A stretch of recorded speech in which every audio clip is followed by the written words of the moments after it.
Hi friends, welcome to யூடிஎம்ல இருந்து நான் உங்கள் வெங்கட். ஸோ இந்த வீடியோ பதிவில் நம்ம என்ன பார்க்க போறோம் அப்படின்னு பார்த்தீங்கன்னா, தினம் 10 பாலிட்டி கொஸ்டின்ஸ். ஓகேங்களா? ஸோ இந்த 10 பாலிட்டி கொஸ்டின்ஸ் எங்க இருந்து நம்ம எடுத்திருக்கோம்னு பார்த்தீங்கன்னா, டிஎன்பிஎஸ்சி எக்ஸாம்ல இதற்கு முந்தைய ஆண்டு வினாத்தாள்கள்ல இருந்து கேட்கப்பட்ட கேள்விகள்ல இருந்து நம்ம எடுத்திருக்கோம். ஓகேங்களா? ஸோ இந்த சீரீஸ் நம்ம எப்படி பார்க்க போறோம்னு பார்த்தீங்கன்னா, கொஸ்டின்ஸ் வித் ஆன்சர்ஸ்.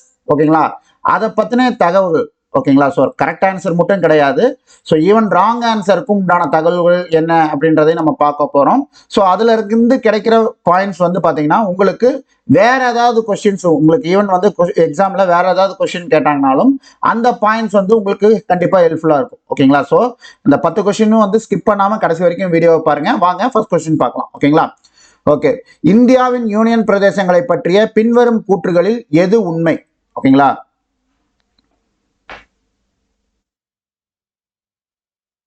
இந்தியாவின் யூனியன் பிரதேசங்களை பற்றிய பின்வரும் கூற்றுகளில் எது உண்மை?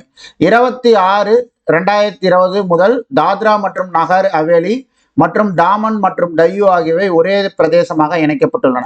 ஓகேங்களா? இந்த பாயிண்ட் கரெக்டா தப்பா? கரெக்ட். ஓகேங்களா? ஸோ எதன் அடிப்படையில் பார்த்தீங்கன்னா, ஃபர்ஸ்ட் வந்து பார்த்தீங்கன்னா தாத்ரா நாகர் ஹவேலி வந்து பார்த்தீங்கன்னா தனி யூனியன் பிரதேசமாகவும், டாமன் மற்றும் டையூ வந்து தனி யூனியன் பிரதேசமாகவும் இருந்தது. ஓகேங்களா? அதுக்கப்புறம் 26 ஜனவரி 2020 யூனியன் பிரதேசங்கள் ஒன்றிணைப்பு சட்டம். ஓகேங்களா? ஸோ யூனியன் பிரதேசங்கள்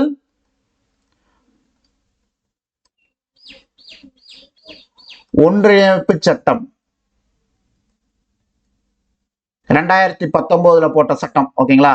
ஸோ இதன் அடிப்படையில் வந்து பார்த்தீங்கன்னா 2026 ஜனவரியில் வந்து பார்த்தீங்கன்னா இந்த 2 யூனியன் பிரதேசங்களையுமே வந்து ஒன்றாக்கி அதற்கு வந்து பார்த்தீங்கன்னா டாமனை வந்து பார்த்தீங்கன்னா தலைநகரா சொன்னாங்க. ஓகேங்களா? ஸோ ஓகேங்களா, கேபிட்டலாக வந்து டாமனை அனௌன்ஸ் பண்ணாங்க. ஓகேங்களா? ஸோ இப்போ 2வது பாயிண்ட்டுக்கு வருவோம். அரசியலமைப்பின் 7வது பகுதியில் உள்ள விதி 239 முதல் 241 வரையிலான பிரிவுகள் யூனியன் பிரதேசங்கள் பற்றி தொடர்பானவை. ஓகே, ஸோ இதில் பார்த்தீங்க அப்படின்னா இந்த 231 to 241 விதி வந்து பார்த்தீங்கன்னா யூனியன் பிரதேசத்தை பற்றி தான் பேசுது. ஓகேங்களா? ஆனால் இங்கே பாருங்க, இந்த பகுதி வந்து 7ல் வந்து இது வராது, பகுதி 8ல் தான் இது வரும். ஓகேங்களா? பகுதி 8ல் தான் வந்து இந்த 239, 40, 41. ஓகேங்களா? இந்த 3 விதிகளுமே வந்து பார்த்தீங்கன்னா பகுதி 8ல் வரும், 7ல் வராது. ஸோ அப்போ இந்த கூற்று வந்து தப்பு. ஓகேங்களா? ஓகே, அடுத்த கூற்று பார்ப்போம். முந்தைய மாநிலமான ஜம்மு மற்றும் காஷ்மீரின் 2 யூனியன் பிரதேசங்கள் லடாக் மற்றும் ஜம்மு காஷ்மீர் ஆகும். ஓகேங்களா? ஸோ இந்த ஸ்டேட்மெண்ட் கரெக்ட். ஓகேங்களா? ஸோ 2019 ஜம்மு காஷ்மீர் மறுசீரமைப்பு சட்டம். ஓகேங்களா? 2019 இயற்றிய ஜம்மு காஷ்மீர் மறுசீரமைப்பு சட்டத்தின் மூலமாக ஜம்மு காஷ்மீர் என்ற மாநிலம் ஜம்மு காஷ்மீர் மற்றும் லடாக் அப்படின்ட்டு 2 யூனியன் பிரதேசங்களாக பிரிக்கப்பட்டது. ஓகேங்களா?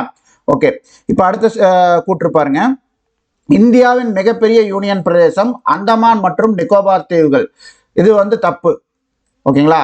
அந்தமான் மற்றும் நிக்கோபார் தீவுகள் வந்து பார்த்தீங்கன்னா 3வது பெரிய யூனியன் பிரதேசம். ஓகேங்களா? ஸோ ஜம்மு காஷ்மீர் லடாக் அப்படின்ட்டு யூனியன் பிரதேசம் பிரிக்கிறதுக்கு முன்னாடி வந்து பார்த்தீங்கன்னா இருந்த மிகப்பெரிய யூனியன் பிரதேசமா அந்தமான் நிக்கோபார் தீவுகள் தான் இருந்தது. ஓகேங்களா? ஆனால் இது பிரிச்சதுக்கு அப்புறம் இருக்கிறதுலே மிகப்பெரிய யூனியன் பிரதேசம் எதுன்னு பார்த்தீங்கன்னா ஃபர்ஸ்ட் லடாக் தான்.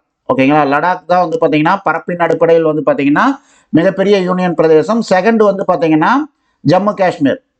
ஓகேங்களா? தேர்டு தான் வந்து அந்தமான் மற்றும் நிக்கோபார் தீவுகள். ஓகேங்களா? ஸோ இருக்கிறதுல மிகச்சிறிய யூனியன் பிரதேசம் எதுன்னு பார்த்தீங்கன்னா லட்சத்தீவு. ஓகேங்களா? லட்சத்தீவு தான் வந்து இருக்கிறதுலே சிறிய யூனியன் பிரதேசம். ஓகேங்களா? ஸோ ஓகே, அப்போ இதற்கான ஆன்சர் வந்து பார்த்தீங்கன்னா 1 மற்றும் 3 தான் சரி. ஓகேங்களா? ஸோ ஃபர்ஸ்ட் ஸ்டேட்மெண்ட்டும் 3வது ஸ்டேட்மெண்ட் தான் சரி. அப்போ ஆன்சர் வந்து பார்த்தீங்கன்னா ஆப்ஷன் பி தான். ஓகேங்களா? அடுத்த கொஸ்டின் பார்க்கலாமா? ஓகே, 2வது கொஸ்டின் பாருங்க. இந்த கொஸ்டின் வந்து பாத்தீங்க அப்படின்னா 2022 கேட்கப்பட்ட கேள்விதான். ஓகேங்களா? இதுவும் கீழ்கண்டவற்றை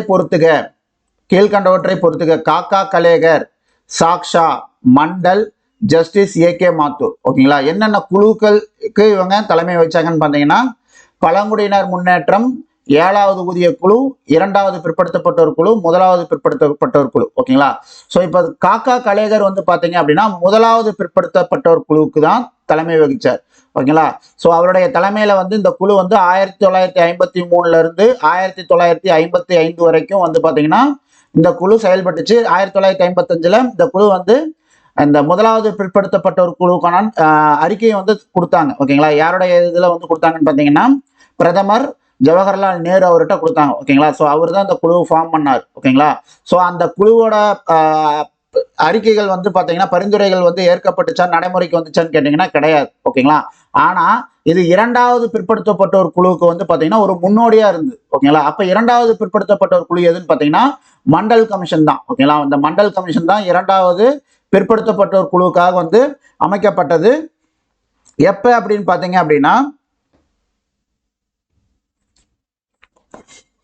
1979 1979 வந்து பாத்தீங்கன்னா அமைக்கப்பட்டுச்சு. யாரு அப்ப பிரதமரா இருந்தாருன்னு பாத்தீங்கன்னா மொராஜி தேசாய் அவர் வந்து பிரதமரா இருந்தார். ஓகேங்களா, ஸோ அவருடைய தலைமையில தான் வந்து இந்த இரண்டாவது பிற்படுத்தப்பட்ட ஒரு குழு அமைக்கப்பட்டது. ஓகேங்களா, அப்ப மண்டல் கமிஷனுக்கு கரெக்டான ஆன்சர் வந்து பாத்தீங்கன்னா இரண்டாவது பிற்படுத்தப்பட்ட ஒரு குழு. ஓகேங்களா, ஓகே. அடுத்து வந்து பாத்தீங்கன்னா ஷாக்ஷா.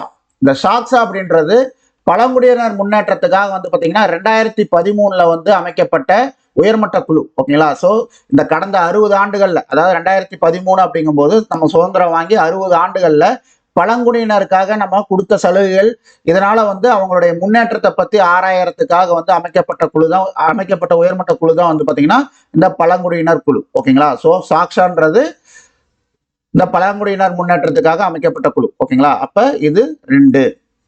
ஓகேங்களா, இந்த ஜஸ்டிஸ் ஏகே மாத்தூர் வந்து பாத்தீங்கன்னா 7வது ஊதிய குழு. ஓகேங்களா, ஸோ படை வீரர்கள் மற்றும் அரசு அலுவலகங்களுக்கு வந்து ஊதியம் கொடுக்குறாங்க இல்லைங்களா, சம்பளம். ஓகேங்களா, அதை பத்தி ஆராயறதுக்காக அமைக்கப்பட்ட குழு தான் வந்து பாத்தீங்கன்னா இந்த 7வது ஊதிய குழு. ஸோ அப்ப அது வந்து பாத்தீங்கன்னா 4. ஓகேங்களா, அப்ப ஃபர்ஸ்ட்டுக்கு வந்து 4th ஆப்ஷன். ஓகேங்களா, செகண்டுக்கு வந்து பாத்தீங்கன்னா ஃபர்ஸ்ட் மண்டல் கமிஷனுக்கு இரண்டாவது பிற்படுத்தப்பட்ட ஒரு குழு, ஜஸ்டிஸ் ஏகே மாத்தூர் 7வது ஊதிய குழு. ஓகேங்களா, அப்ப ஆன்சர் வந்து பாத்தீங்கன்னா ஆப்ஷன் பி தான். ஓகேங்களா, 4 1 3 2. ஓகேங்களா, ஓகே. அடுத்த கொஸ்டின் பார்க்கலாமா?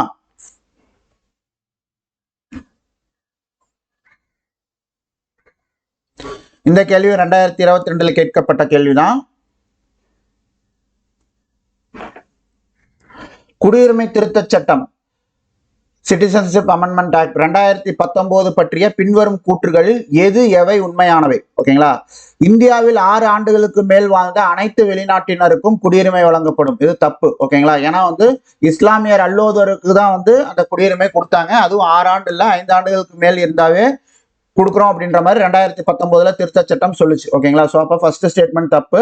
2வது ஸ்டேட்மெண்ட் பாருங்க, ஆப்கானிஸ்தான், பங்களாதேஷ் மற்றும் பாகிஸ்தானில் இருந்து வந்து 31 டிசம்பர் 2014 முன் இந்தியாவிற்கு நுழைந்த இந்துக்கள், சீக்கியர்கள், பௌத்தர்கள், ஜைனர்கள், பார்சிகள் அல்லது கிறிஸ்துவ சமூகங்களின் உறுப்பினர்களுக்கு குடியுரிமை அப்படின்ற இந்த ஸ்டேட்மெண்ட் கரெக்ட். ஓகேங்களா, ஸோ 2019 வந்த அமெண்ட்மெண்ட் ஆக்ட் அதுதான் சொல்லுச்சு. ஓகேங்களா, இந்த 3 நாட்டில இருந்து வந்த இந்த 6 மதத்தினவர்களுக்கு, ஓகேங்களா, இந்துக்கள், சீக்கியர்கள், பௌத்தர்கள், ஜைனர்கள், பார்சிகள், கிறிஸ்தவர்களுக்கு வந்து இங்க வந்து 2014 டிசம்பர் 31 முன்னாடியே இங்க வந்திருந்தாங்க அப்படின்னா அவர்களுக்கு எல்லாமே இந்திய குடியுரிமை நாங்க கொடுக்குறோம் அப்படின்னு தான் இந்த அமெண்ட்மெண்ட் ஆக்ட்ல சொன்னாங்க. ஓகேங்களா, அடுத்த ஸ்டேட்மெண்ட் பாருங்க, குறிப்பிட்ட சமூகங்களை சேர்ந்தவர்களுக்கு 12 ஆண்டுகளுக்கு பதிலாக 6 ஆண்டுகளுக்குள் குடியுரிமை வழங்கப்படும். அப்படி குறிப்பிட்ட சமூகம்லாம் அப்படின்றதுல எதுவுமே கிடையாது. ஓகேங்களா, ஸோ அப்போ இந்த ஸ்டேட்மெண்ட் தப்பு. 6 ஆண்டுகள்ன்றதும் தப்பு. ஓகேங்களா, அடுத்த ஸ்டேட்மெண்ட் பாருங்க, குடிமக்களின் தேசிய பதிவேட்டை தயாரிப்பதில் சிஏஏ உதவும். கண்டிப்பா உதவும். ஓகேங்களா, எந்த வகையில அப்படின்னு பாத்தீங்க அப்படின்னா என்ஆர்சி, அதாவது இந்த குடிமக்கள் தேசிய பதிவேடுக்கு வந்து பாத்தீங்கன்னா இந்த அமெண்ட்மெண்ட் ஆக்ட் அப்படிங்கும் போது உங்களுக்கு அதற்கு முன்னாடி நுழைந்தவர்கள் வந்து நம்ம பதிவேடு எடுக்கும் போதும், அதாவது வந்து யார் யார் வந்து இந்திய குடியுரிமை பெற்றவர்கள் கணக்கெடுக்கிறதுக்கு இந்த அமெண்ட்மெண்ட் ஆக்ட் வந்து ரொம்பவே யூஸ்ஃபுல்லா இருக்கும். ஏன்னா அப்ப வந்து சிகிரிகேட் பண்ணலாம். ஓகேங்களா, ஸோ யார் யாரெல்லாம் வந்து அங்கிருந்து வந்த சமூகத்துல வந்து இஸ்லாமியர் அல்லாதோர் யார் அப்படின்ட்டு அதை வந்து செக்ரிகேட் பண்ணாங்க அப்படின்னா ஸோ இவங்களுக்கெல்லாம் நம்ம குடியுரிமை வழங்கலாம் அப்படின்ற விஷயத்தை கொண்டு வர முடியும். ஓகேங்களா, ஸோ அந்த வகையில வந்து பாத்தீங்கன்னா குடிமக்களின் தேசிய பதிவேட்டை தயாரிப்பதில் சிஏஏ வந்து ரொம்பவே ஹெல்ப்ஃபுல்லா இருக்கும். ஓகேங்களா, ஓகே. ஸோ அப்ப ஸ்டேட்மெண்ட் 2 and 4 தான் கரெக்ட். ஓகேங்களா, அப்ப ஆப்ஷன் பி தான் 2 மற்றும் 4 சரி.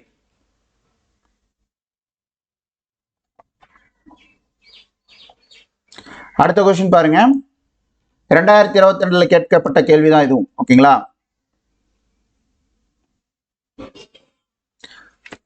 கீழ்கண்டவற்றை பொறுத்துக. இது வந்து பாதுகாத்தல் சட்டம். ஓகேங்களா, பீடி மற்றும் சிகரெட் தொழிலாளர்கள் சட்டம். இந்த சட்டம் எப்ப ஏற்றப்பட்டதுன்னு பாத்தீங்கன்னா 1976 ஓகேங்களா. விதி வந்து பாத்தீங்கன்னா 24 கீழ் ஏற்றப்பட்டது ஓகேங்களா. ஓகே, ஸோ எதனால அப்படின்னு பாத்தீங்கன்னா இது வந்து பாத்தீங்கன்னா அவங்களுக்கான பாதுகாப்பை கொடுக்கறதுக்காக, அதாவது வந்து பாத்தீங்கன்னா அண்டர் 14 அதாவது 14 வயதுக்கு உட்பட்ட குழந்தைகளுக்கு இந்த வேலையில வந்து ஈடுபடுத்தக்கூடாது அப்படின்ற சட்டம் தான் வந்து இந்த 1966 வந்து ஏற்றப்பட்ட சட்டம். இது விதி 24 கீழ் வரக்கூடிய ஒரு சட்டம் ஓகேங்களா. இது வந்து பாத்தீங்கன்னா எந்த அட்டவணையில இருக்குன்னு பாத்தீங்கன்னா 7வது அட்டவணையில இருக்கு ஓகேங்களா. இந்த சட்டம் வந்து 7வது அட்டவணையில இருக்கு ஓகேங்களா. இது வந்து பொதுப்பட்டியல்ல இருக்கிற ஒரு சட்டம், பொதுப்பட்டியல்ல இருக்கக்கூடிய சட்டம் இது. இந்த சட்டத்தின் மேல வந்து பாத்தீங்கன்னா மாநில அரசு மத்திய அரசு 2 பேருமே சட்டம் ஏற்ற முடியும் ஓகேங்களா.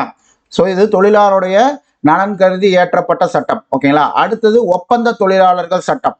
இந்த ஒப்பந்த தொழிலாளர்கள் சட்டம் வந்து பாத்தீங்கன்னா எப்ப ஏற்றப்பட்டதுன்னு பாத்தீங்கன்னா 1920 ஓகேங்களா. இது 1, இது 2 ஓகேங்களா. இது வந்து பாத்தீங்கன்னா ஆர்டிகல் 23 கீழ் ஏற்றப்பட்ட சட்டம். இது வந்து பாத்தீங்கன்னா 7வது அட்டவணையில வரும், பொதுப்பட்டியலில் ஏற்றப்பட்ட சட்டம் தான் ஓகேங்களா. அடுத்தது சம ஊதியம். சம ஊதியம் அப்படின்றது வந்து பாத்தீங்கன்னா 1976 ஏற்றப்பட்ட சட்டம் ஓகேங்களா. இதுவும் அண்டர் ஆர்டிகல் 23 தான் பேசும் ஓகேங்களா. அதாவது தொழிலாளர் நலன் மற்றும் பாதுகாப்பு கருதி ஏற்றப்பட்ட சட்டங்கள் ஓகேங்களா. அவங்கள வந்து சுரண்டக்கூடாது, சுரண்டலுக்கு எதிரான விஷயங்கள் செய்யக்கூடாது அப்படின்ற அந்த ஒரு இதுல வந்து ஏற்றப்பட்ட சட்டங்கள் தான் இந்த ஒப்பந்த தொழிலாளர்கள் சம ஊதியம். இந்த 4 சட்டங்களுமே அதன் அடிப்படையில் ஏற்றப்பட்டது தான் ஓகேங்களா.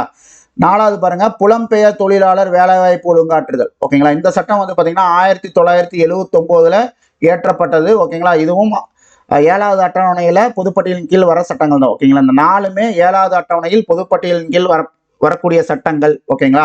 இந்த சட்டம் எதுக்குன்னு பாத்தீங்கன்னா இந்த புலம்பெயர் தொழிலாளர் அப்படின்றது மாநிலத்தை விட்டு மாநிலம் வந்து வேலை செய்யறாங்க அப்படிங்கும்போது அவங்களுக்கும் அந்த மாநிலத்துக்குள்ள வந்து மக்களுக்கு என்ன சலுகைகள் கொடுக்குறாங்களோ அதே சலுகைகள் புலம்பெயர் தொழிலாளர்களுக்கும் கொடுக்கணும்னு ஏற்றப்பட்ட சட்டம் தான் இந்த புலம்பெயர் தொழிலாளர் வேலைவாய்ப்பு ஒழுங்காற்றுதல் சட்டம் ஓகேங்களா. ஸோ அப்போ பார்த்தீங்க அப்படின்னா 1 ஃபர்ஸ்ட்டுக்கு வந்து பார்த்தீங்கன்னா 4 ஓகேங்களா. செகண்ட் வந்து பார்த்தீங்கன்னா 3, தேர்டு வந்து பார்த்தீங்கன்னா சம ஊதியம் வந்து பார்த்தீங்கன்னா 1976 2, புலம்பெயர் தொழிலாளர் வேலைவாய்ப்பு ஒழுங்காற்றுதல் 1979 1 ஓகேங்களா. ஆப்ஷன் பி தான் கரெக்ட் ஆன்சர் ஓகேங்களா.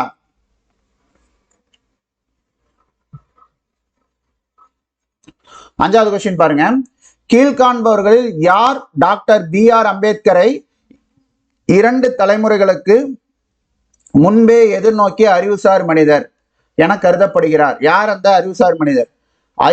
அயோத்திதாஸ் பண்டிதர். இவர் தான் வந்து பாத்தீங்கன்னா அந்த அறிவுசார் மனிதர் ஓகேங்களா.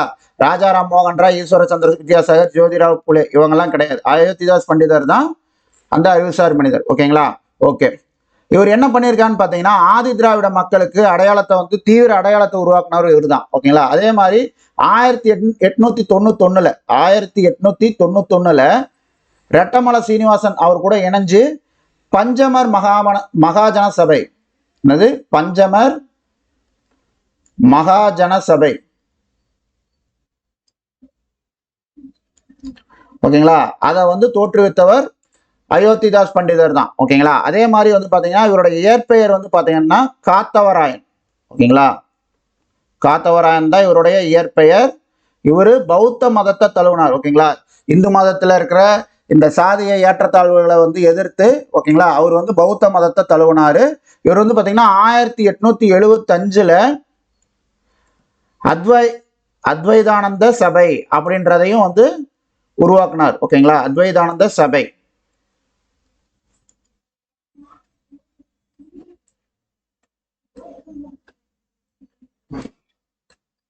ஓகே, ஸோ இவர் வந்து பாத்தீங்கன்னா ஒரு 25 நூல் 30 தொடர் கட்டுரைகள் இதெல்லாமே எழுதியிருக்காரு ஓகேங்களா. ஸோ இவரை பத்தின முக்கியமான விஷயங்கள் இதெல்லாமே. 6வது கொஸ்டின் பார்க்கலாங்களா. இதுவும் 2022 கேட்கப்பட்ட கேள்விதான் ஓகேங்களா. ஸோ இது எல்லாமே ஒரே எக்ஸாம்ல கேட்ட கொஸ்டின் எல்லாம் கிடையாது ஓகேங்களா. 2022 வருதுன்றதுனால எல்லாமே ஒரே எக்ஸாம் அப்படின்னு நினைக்க கூடாது ஓகேங்களா. பலதரப்பட்ட இதுல தேர்வுகள்ல இருந்து எடுக்கப்பட்ட கேள்விகள். 86வது அரசியலமைப்பு திருத்த சட்டம் 2002 படி ஆர்டிகல் 51 AK இதுல வந்து எந்த அடிப்படை கடமை வந்து அறிமுகப்படுத்தப்பட்டது? ஓகேங்களா, 86வது அரசியலமைப்பு திருத்த சட்டம் 2002ல ஒரு ஆர்டிக்கலை வந்து ஆட் பண்ணாங்க. ஓகேங்களா, அதாவது 51AK அப்படின்ற ஆர்டிக்கலை வந்து ஆட் பண்ணாங்க, அடிப்படை கடமையில ஆட் பண்ணாங்க.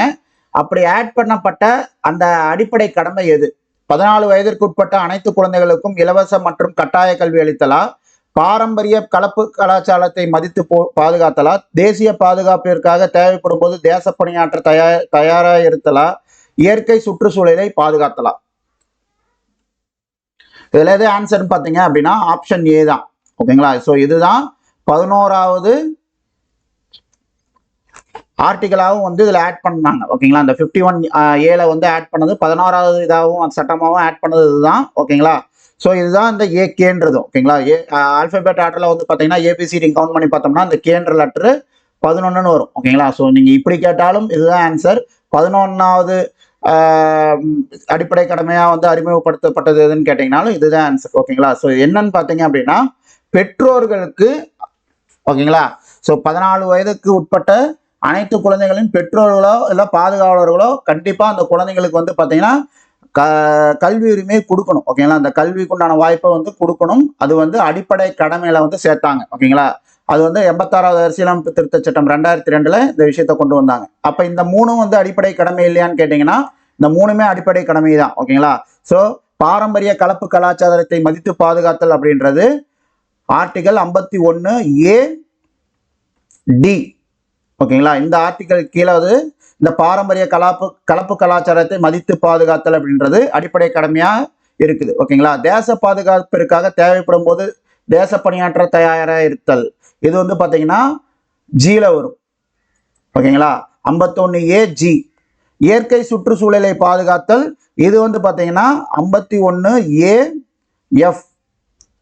ஓகேங்களா, ஸோ எல்லாமே இந்த 4மே வந்து அடிப்படை கடமைகள் தான். ஓகேங்களா, ஆனா இங்க என்ன கேட்டிருக்காங்க, ஆர்டிகல் 51AK அப்படின்னு கேட்டிருக்காங்க, உட்பிரிவு. ஓகேங்களா, இந்த உட்பிரிவு வந்து எந்த அடிப்படை கடமையை குறிக்குதுன்னு பாத்தீங்கன்னா இந்த 14 வயதிற்கு உட்பட்ட அனைத்து குழந்தைகளுக்கும் இலவச மற்றும் கட்டாய கல்வி அளித்தல். ஓகேங்களா, ஓகே, அடுத்த கொஸ்டின் பார்க்கலாமா?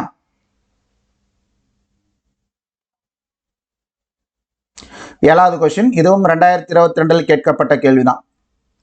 இந்தியாவில் நீதி புனராய்வு பற்றிய கீழ்கண்டவற்றுள் எது சரியானவை? ஓகேங்களா, இந்திய நீதி புனராய்வு என்ற கருத்துருவை அமெரிக்காவிலிருந்து பெற்றது. கரெக்ட்.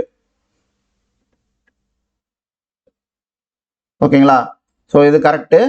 அந்த கருத்துருவை வந்து நம்ம அமெரிக்காவில இருந்து தான் எடுத்துக்கிட்டோம். ஓகேங்களா, ஒன்றிய மற்றும் மாநில சட்டங்கள் இரண்டும் உச்ச நீதிமன்றத்தின் நீதி புனராய்வுக்கு உட்படும். கரெக்ட்.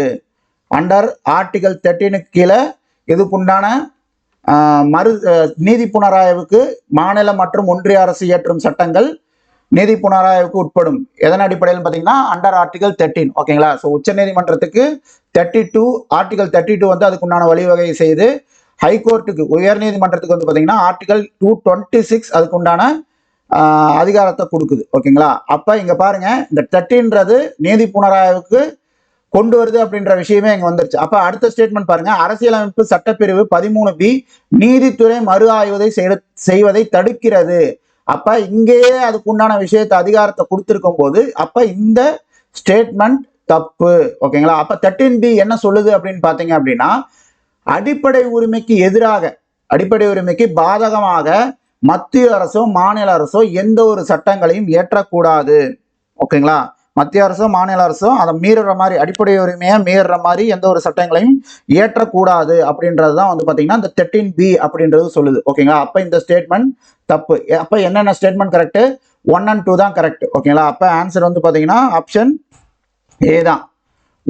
1 மற்றும் 2 மட்டும், இதுதான் சரியானது. ஓகேங்களா, இதுல வந்து பார்த்தீங்கன்னா 1 சரி 3 தப்பு, இதுல 2 சரி 3 தப்பு, 3மே அப்படிங்கும்போது 3வது தப்பான ஸ்டேட்மெண்ட். அப்போ ஆன்சர் வந்து ஆப்ஷன் ஏ தான். ஓகேங்களா, அடுத்த கொஸ்டின் பார்க்கலாம். 8வது கொஸ்டின், இது வந்து பாத்தீங்கன்னா 2021 கேட்கப்பட்ட கேள்வி.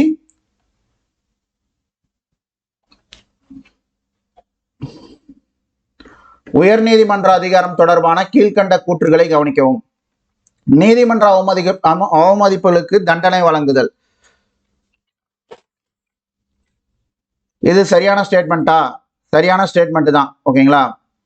என்ன தண்டனை கொடுக்கலாம் அப்படின்னு பார்த்தீங்கன்னா 6 மாதம் வரை சிறை அல்லது 2000 ரூபாய் அபராதம் அல்லது ரெண்டுமே கொடுக்கலாம். 6 மாதம் வரை சிறை இல்லைன்னா 2000 ரூபாய் அபராதம் ரெண்டுமே சேர்த்தும் கொடுக்கலாம்.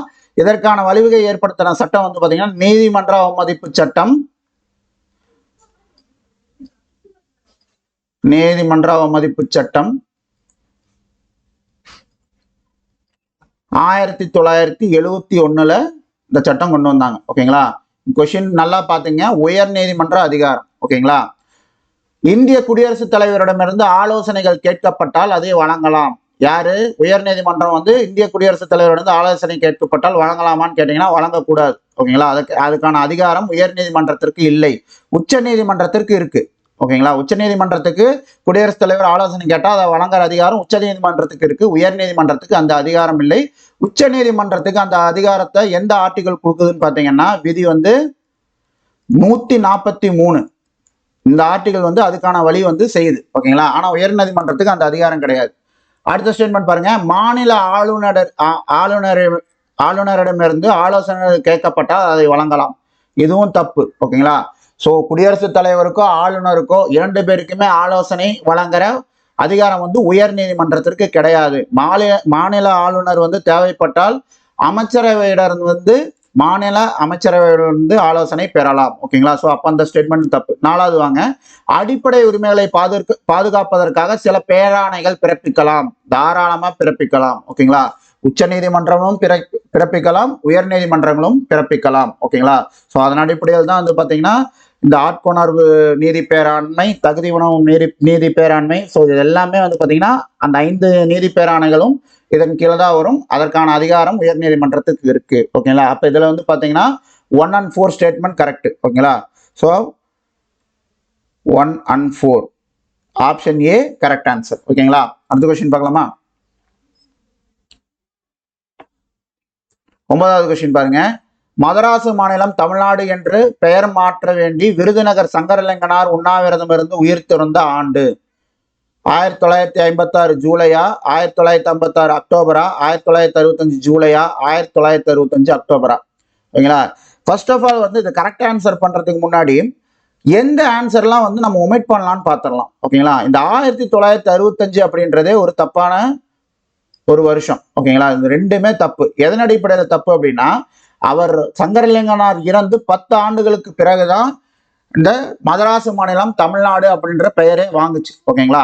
அப்படிங்கும்போது 1962, 64 இந்த 2 வருட காலகட்டத்தில் வந்து பார்த்தீங்கன்னா சட்டமன்றத்தில் அறிஞர் அண்ணாவால் வந்து ஒரு தீர்மானம் கொண்டு வரப்பட்டது. என்னன்னு பார்த்தீங்கன்னா மதராஸ் மாநிலத்தை தமிழ்நாடுன்னு பெயர் மாற்றணும் அப்படின்ட்டு. ஓகேங்களா? அந்த 2 தீர்மானமுமே தள்ளுபடி செய்யப்பட்டது. ஓகேங்களா? எப்படி இந்த 62, 64 வந்து நம்ம ஞாபகம் வச்சுக்கணும்னு சொல்றோம் அப்படின்னா அவர் இறந்ததுக்கு அப்புறம் தான் அந்த மதராஸ் மாநிலம் அப்படின்றத தமிழ்நாடுன்னு பெயர் மாற்றணுன்ற கோரிக்கை வலுத்தது, போராட்டங்கள் நடந்தது, எல்லாமே அதன் பின்னாடி நடந்தது தான். அவர் இறந்ததுக்கு அப்புறம் நடந்த விஷயங்கள் தான் இது. ஓகேங்களா? அதற்கு அப்புறம் தான் வந்து 62, 64 அதற்கான தீர்மானம் கொண்டு வரப்பட்டு தள்ளுபடி செய்யப்பட்டது, சட்டப்பேரவையில் தள்ளுபடி செய்யப்பட்டது.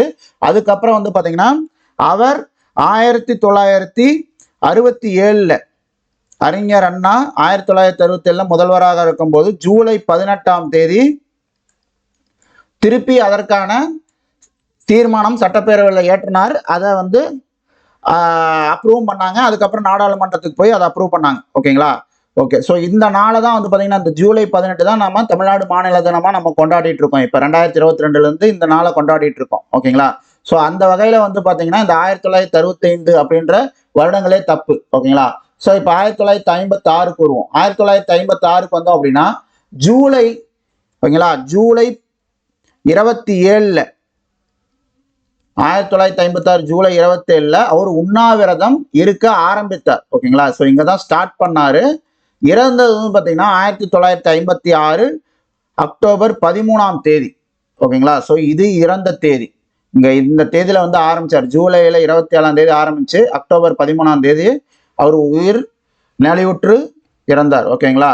ஸோ நிறைய பேர் வந்து பார்த்தீங்கன்னா அவர் போய் ரெக்வஸ்ட் பண்ணாங்க. ஓகேங்களா? காமராஜர், ராஜாஜி, அண்ணா இது எல்லாமே போய் உங்களுடைய இதை வந்து உண்ணாவிரதத்தை வந்து கைவிடுங்க அப்படின்னு கேட்டாங்க. பட் அவர் கைவிடலை, தொடர்ந்து இருந்து அதுக்கு மேல 76 நாட்கள் உண்ணாவிரதம் இருந்து உடல் நலிவுற்று அவர் உயிரிழந்தார். ஓகேங்களா? ஸோ ஆன்சர் ஆப்ஷன் பி தான். ஓகேங்களா? 10வது கொஸ்டின் பாருங்க. 2019 கேட்கப்பட்ட கேள்வி. 2019 கேட்கப்பட்ட கேள்வி, முதல் திருத்தச் சட்டத்தை பற்றிய வாக்கியங்களில் எது உண்மையானவை? ஓகேங்களா? ஸோ இந்த ஸ்டேட்மெண்ட்ல எது எதெல்லாம் உண்மை அப்படின்னு கேட்குறாங்க. ஃபர்ஸ்ட் ஸ்டேட்மெண்ட் பார்ப்போம். முதல் திருத்தச் சட்டம் 1952 இயற்றப்பட்டது. தப்பு. 1951 ஜூலையிலேயே இயற்றப்பட்டது. ஓகேங்களா? ஜூன் 18ஆம் தேதி இயற்றப்பட்டது. ஓகேங்களா? ஸோ அப்போ ஃபர்ஸ்ட் ஸ்டேட்மெண்ட் தப்பு. முதல் திருத்தச் சட்டம் முதல் பொது தேர்தலுக்கு முன்பே இயற்றப்பட்டது. கரெக்ட். ஏன்னா முதல் பொது தேர்தல் வந்து பார்த்தீங்கன்னா 1951 அக்டோபர் 25 தான் வந்து பொது தேர்தல் நடக்க ஆரம்பிச்சது. எது வரைக்கும் நடந்ததுன்னு பார்த்தீங்கன்னா 1952 பிப்ரவரி 21ஆம் தேதி வரைக்கும். ஓகேங்களா?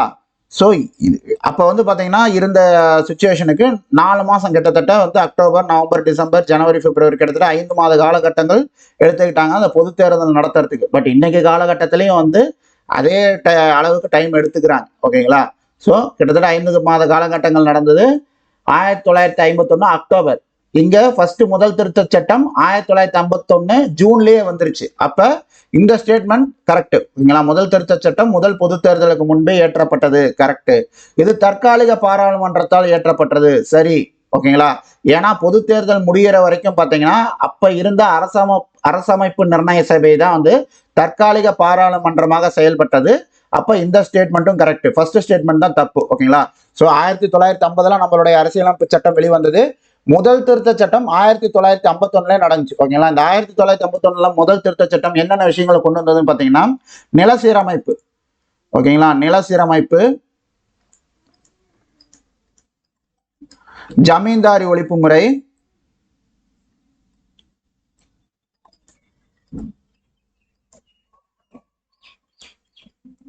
அப்புறம் வந்து பாத்தீங்கன்னா இதுல முக்கியமான விஷயம் என்னன்னு பாத்தீங்கன்னா சமூகத்தில் நலிந்த பிரிவினருக்கு, ஓகேங்களா, எஸ்சி எஸ்டிக்கு வந்து பாத்தீங்கன்னா சிறப்பு சலுகை கொடுக்கறத அரசியலமைப்பு சட்டம் தடுக்காது அப்படின்ற அந்த இது வந்து அமெண்ட்மெண்ட் வந்து கொண்டு வந்தாங்க. ஓகேங்களா? கொண்டு வந்து அதை எங்க சேர்த்தாங்கன்னு பாத்தீங்கன்னா ஆர்டிகல் 15 விதி 3 கீழ், அதாவது ஆர்டிகல் 15 உட்பிரிவு 3 கீழே வந்து அதை சேர்த்தாங்க. ஓகேங்களா? சமூகத்தில் நலிந்த பிரிவினருக்கு கொடுக்கப்படும் சிறப்பு சலுகை வந்து அந்த சாதி மத இனபேதமின்றி பாகுபாடு காட்டக்கூடாது அப்படின்ற விதிக்கு கீழே வந்து இது வராது. ஓகேங்களா?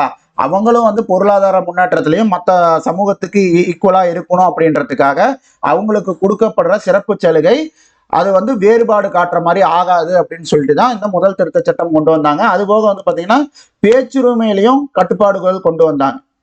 ஓகேங்களா? பேச்சுரிமைகள்லையும் கட்டுப்பாடு கொண்டு வந்தாங்க. ஸோ இது எல்லாமே தான் வந்து பாத்தீங்கன்னா முதல் திருத்த சட்டத்துல கொண்டு வந்த விஷயங்கள். அந்த முதல் திருத்த சட்டம் 1951 ஜூன் 18 கொண்டு வந்தது. ஓகேங்களா? ஸோ 10 கேள்விகள் பார்த்தாச்சு. ஓகேங்களா? ஸோ இதில் நம்ம பார்த்த கேள்விகள் பதில்கள் வந்து பார்த்தீங்கன்னா உங்களுக்கு யூஸ்ஃபுல்லாக இருக்கும்னு நினைக்கிறேன் நான். ஓகேங்களா? ஸோ ஏதோ ஒரு வேலிட் பாயிண்ட்ஸ் இதில் இருந்து எடுத்திருப்பீங்கன்னு நான் நம்புறேன். ஓகேங்களா? ஸோ இந்த வீடியோ உங்களுக்கு பிடிச்சிருந்துச்சுன்னா லைக் பண்ணுங்க, ஏதாவது டவுட்ஸ் இருந்துச்சுன்னா கமெண்ட் பண்ணுங்க. ஸோ கண்டிப்பாக அந்த வீடியோஸ்க்கு லைக் பண்ணுங்க. அப்போ இந்த வீடியோஸ் வந்து பார்த்தீங்கன்னா நிறைய பேருக்கு ரீச் ஆகும். ஓகேங்களா? ஸோ ஒரு 10 பேர் பார்க்குறாங்க, ஒரு 100 பேர் பார்க்குறாங்க, ஒரு 200 பேர் பார்க்குறாங்க அப்படின்னு இல்லாமல் நிறைய பேத்துக்கு ரீச் ஆகும், நிறைய பேத்துக்கு அது யூஸ்ஃபுல்லாக இருக்கும். ஓகேங்களா? ஸோ அந்த வகையில் வந்து இது எங்களுடைய ரெக்வஸ்ட்டாக எடுத்துக்கிட்டு நீங்கள் எங்களுக்கு செஞ்சு கொடுங்க. ஓகேங்களா? ஸோ மீண்டும் அடுத்த வீடியோவில் சந்திக்கலாம். நன்றி. தேங்க்யூ. பை.